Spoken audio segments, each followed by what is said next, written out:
Kapten J.I. Jazz sedang disorot. Ada sebuah komentar dari seorang pengamat sepak bola asal Malaysia yang merekomendasikan Ijaz untuk mengepalai, mengkomandoi dan menjadi kapten dari ASEAN All Stars yang bakal melawan Manchester United nanti. Menurut kalian, setuju atau tidak? Komentar kalian. Thank you guys so much for your support. Of course, this is not the result we wanted, and also the last two games.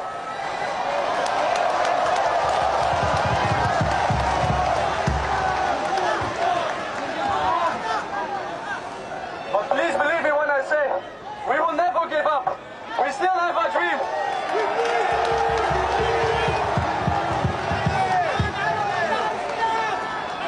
Your support here in the stadium and in the away games is so appreciated. And you can see on the field, we do our best always.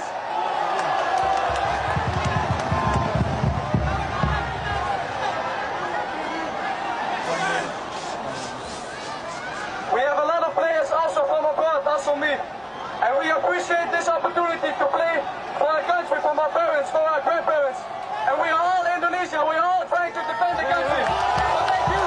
Ini sebuah speech ya yang dikeluarkan oleh Kapten J.I. Jazz, memberikan kata-kata ke para supporter, ke depan supporter. Ini yang kemudian membuat semua orang, semua mata, bukan cuma supporter timnas Indonesia, bahkan penikmat bola dari luar juga memandang sosok J.I. Jazz ini adalah sosok yang tepat untuk memberi komando, menjadi kapten dan juga memimpin. Misalkan ada momen seperti ASEAN All Star yang sedang dibentuk. Ini sosoknya pas sekali begitu. J.I. Jazz berpotensi menjadi kapten ASEAN All Star saat menghadapi Manchester United. Ya, kapten timnas Indonesia itu dikabarkan akan menjadi kapten ASEAN All Star saat menjamu Manchester United di Stadion Bukit Jalil pada 28 Mei mendatang. Penunjukan J.I. Jazz sebagai kapten ini merupakan rekomendasi dari salah satu pengamat sepak bola di Malaysia, Kish Sundaresan. Menurutnya J cocok dijadikan kapten karena pengalamannya bermain di Serie A dan performanya yang selalu stabil. Jadi gimana menurut kalian guys? Apakah Bang J cocok dijadikan kapten nanti?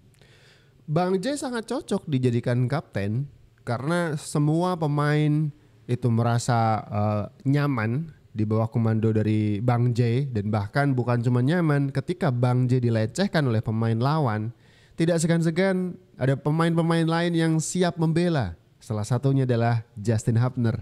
Pengamat sepak bola Malaysia. Kapten Bahrain gak mau salaman dengan J.I. Jazz. Justin Hubner langsung kasih paham. Ternyata di laga lawan Bahrain kemarin, kapten mereka gak salaman dengan J.I. Jazz usai keduanya berfoto sama wasit. Terlihat dia dengan lagak sombongnya langsung berjalan meninggalkan J. Tak berselang lama, Justin Hubner pun langsung kasih paham. Kita tahu di laga itu, Justin kerap melancarkan tackle-tackle kerasnya ke pemain Bahrain. Dia sama sekali tak memberi pemain Bahrain ampunan. Istilahnya, lu jual gue beli.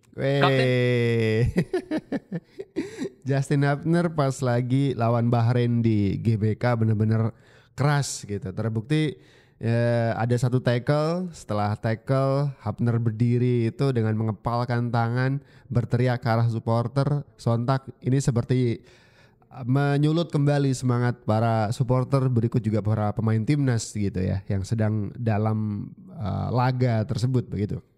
Nah ternyata usut punya usut. Jadi ada satu cerita ternyata dimulai dari sikap yang agak songong seorang kapten dari tim Bahrain yang tidak menghormati Bang J, tidak berjabat tangan gitu istilahnya. Waduh, dibelain loh oleh teman-temannya karena ini kapten kita nih, gak bisa diginiin gitu. 3 pemain dari timnas Vietnam dan juga striker dari Timor Leste dipastikan gabung ke ASEAN All Star. Untuk pemain Indonesia kira-kira siapa ya? Mari kita bahas boy.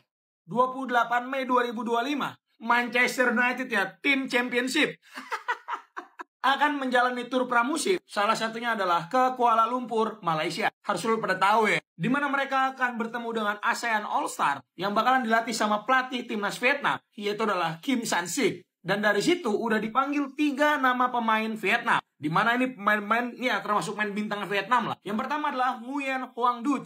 Ini seingat gua nih ya, seingat gua salah satu pemain Vietnam di angkatannya Egy, seingat gua nih ya, berposisi bek tengah. Terus ada nama Do Duy Man. Ini pemain segenerasi sama dia juga. Dan yang terakhir adalah Messi-nya Vietnam nih, yaitu adalah Nguyen Quang Hai. Di luar nama-nama tadi, boy, ada pemain dari Timor Leste yang menurut gue ini pemain yang cukup bagus juga sebenarnya di level Asia Tenggara tapi ya, yaitu adalah Joao Pedro. Kalau dari sepenglihatan gue nih, boy, nama-nama pemain Asia Tenggara yang dipanggil itu adalah bener-bener pemain yang bermain di Liga Asia Tenggara. Jadi harusnya abang-abangan kita ya nih, Ole Romeni, Jai Itses, Kevin Dix, Messi Hurst, itu ya gak bakal diperhitungkan lah untuk kayak gini-gini, gak bakal diperhitungkan lah. Ngapain juga ya.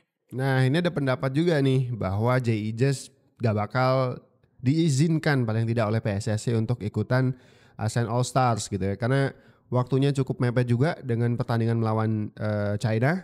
Jadi ada resiko cedera, ada hal ini dan hal itu yang tidak diinginkan. Mungkin ada baiknya Ijes untuk tidak diizinkan. Ini pertanyaan lanjutan nih. Kalian setuju gak sih kalau misalkan Ijes yang masuk atau pemain lain?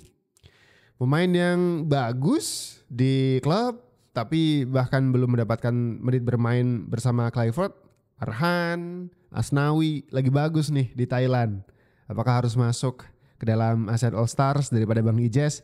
Ini terlalu apa ya? Terlalu OP nanti kalau misalkan ada Ijes di sana ya kan? Setuju yang mana nih? Komentar dong. Persib Bandung ingin bajak Jai Itzes dan Ragnar Oratmangun untuk main di Liga 1. Hal tersebut diungkapkan langsung Aditya Herawan selaku petinggi Persib Bandung. Aditya Herawan mengaku jika pihaknya tertarik mendatangkan dua pemain timnas Indonesia tersebut dan telah melakukan pembicaraan. Perlu diketahui saat ini, Jai Itzes dan Ragnar Oratmangun bermain di Liga Top Eropa. Lalu akankah Persib Bandung berhasil membawa dua pemain timnas Indonesia tersebut ke Liga Wakanda? Waduh, isu menarik nih. Aditya Herawan dari Persib punya ide besar nih untuk ngeboyong pulang Jai Ijes ke Persib. Boboto seneng-seneng aja nih. Jai Ijesnya gimana? Soalnya tawarannya bukan dari Persib doang nih. Ada dari Inter Milan, Torino, Juventus bahkan juga menawar. Kemudian juga ada AC Milan juga ikutan dalam penawaran Jai Ijes. Dan sekarang ditawarin Persib gitu. Maksudnya mau nggak? Masih seputar timnas Indonesia, ketertarikan Inter Milan kepada Jai Itzes ternyata bukan isapan jempol belaka. Itu dibuktikan dengan Inter yang sampai 2 kali mengirim tim scouting untuk memantau permainan Bang Jai bersama Venezia. Rumor itu pun membuat sejumlah fans sepak bola Malaysia panas. Dilansir TV One News, publik Malaysia koar-koar di media sosial bahwa kualitas Jai Itzes tidak sebagus itu. Daripada main di Inter, publik Malaysia merasa Itzes lebih pantas main di Johor Darul Takzim, klub lokal Liga Malaysia. Gak mau bek tangguhnya diambil Juventus, Venezia langsung patok harga 20 juta euro untuk seorang kapten timnas Indonesia, Jai Ijes. Bang Jai yang mirip saya ini benar-benar berada di karir gemilang setelah reguler bermain bersama Venezia. Membuat dirinya dilirik oleh beberapa klub ternama, sebut aja kayak Torino, AC Milan hingga Juventus. Kesangarannya di lini belakang dan golnya melalui kepala pada saat melawan Juventus beberapa waktu yang lalu membuat si Nyonya tua tertarik untuk mendatangkan Jai Ijes. Ketertarikannya kali ini semata-mata karena ditolaknya tawaran Juventus terhadap Kevin Danso. Hal tersebut membuat mereka banting setir untuk mencari bek tangguh lainnya dengan prospek jangka panjang. Hingga tawaran itu datang kepada seorang Jai Ijes. Akan tetapi karena tangguhnya seorang Jai Ijes membuat Venezia enggan kehilangan bek terbaiknya. Sehingga ketika tawaran Juventus itu datang, Venezia langsung patok harga sebesar 20 juta euro atau sekitar 337 miliar rupiah. Padahal nih sob, market value Bang Jai itu hanya 52 miliar. Memang gila ini Venezia, langsung patok harga tinggi biar Juventus enggak mau rekrut Bang Jai. Iya jelas karena Venezia ingin mempertahankan bek timnas Indonesia tersebut sob. Tapi nih sob, kalau misalkan Juventus benar-benar gila buat nebus Bang Jai dengan harga 20 juta euro, gua benar-benar nggak bisa berpikir lagi sob. Ini bagus sih sebenarnya kalau misalkan beneran Juventus ini mau ngebeli Bang J dengan harga segitu yang dipatok sama Venezia, itu bakal jadi bagus juga buat timnas. Logikanya begini, dengan harga segitu, harga mahal, dan Juve masih mau ngeboyong JIJS ke markas mereka, itu artinya mereka tidak akan bikin pemain ini cuman dibeli gitu ya. Pasti akan dimainkan, menit bermain juga bakal ada garansi. Kan gak lucu kalau misalkan beli pemain mahal tapi gak pernah jadi starter gitu. Jadi cadangan mati, kan gak bagus gitu. Jadi kalau misalkan beneran nih Juve mau dengan harga segitu, ini kabar baik juga. Artinya ada garansi, pasti akan dipikir ulang nih. Masa beli pemain mahal gak dipakai kan? Menit bermain pasti akan jadi garansi buat JIJS. Komentar kalian?